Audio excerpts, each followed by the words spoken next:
I think you're right that we become parasited. You know, I know you admire Terence McKenna. His famous thing, the culture is not your friend. Yes. The culture isn't your friend. And it feels like, that many of us have been parasited in our minds, that we are on rails, parroting and citing views that are not ours, that we don't know how that opinion got in there.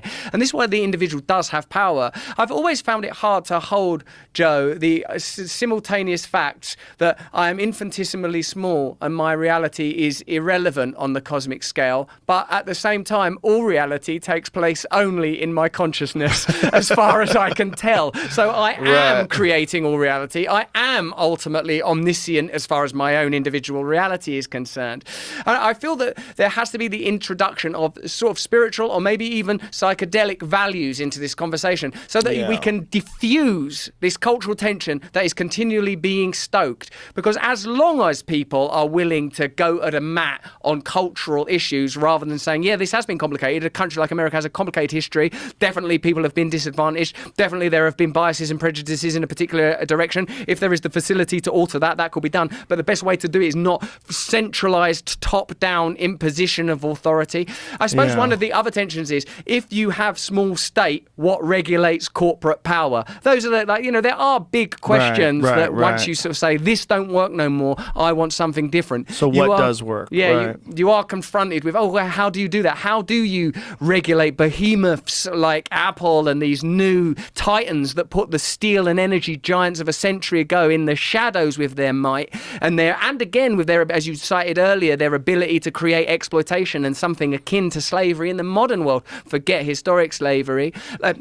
What is the collective force that opposes that? And I can't help but feel that this technology, if we were released of the need for relentless progressivism and advancement only in order to fuel endless consuming, that this technology could be used to create more democracy, more freedom, more ability to interact in how your community is run.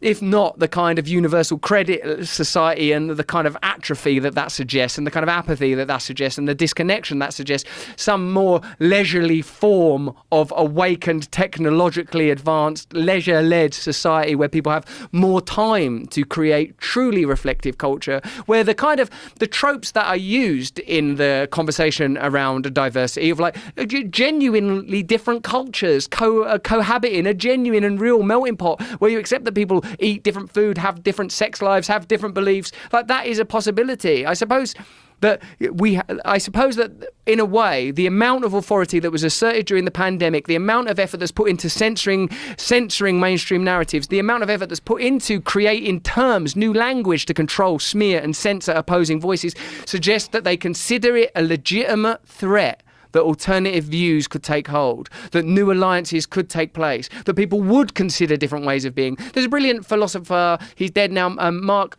Fisher, he was of the left. He coined the term capitalist realism, that we have been taught that this is the only model of reality there is. People find it easier to envisage the end of the world than the end of capitalism, that there could be a new economic system that we could live within. And we all know now that capitalism as it was intended doesn't exist anymore anyway, certainly not after what happened in 2008. Simple, I make this thing, trading, it growing, ingenuity, entrepreneurship. It's such a cronyist, supporting energy companies, supplementing them, ensuring that they make profits when how can you have energy companies that profit when there's an energy crisis, military industrial complex that profits when it's a war, pharmaceutical companies that profit when there's a pandemic? You're creating the necessity for ongoing crisis. Yes. If the elites in a society benefit from situations that are detrimental to everybody else, that's what reality is going to become. That's what reality has become. That's such an important point, because that's almost undeniable. And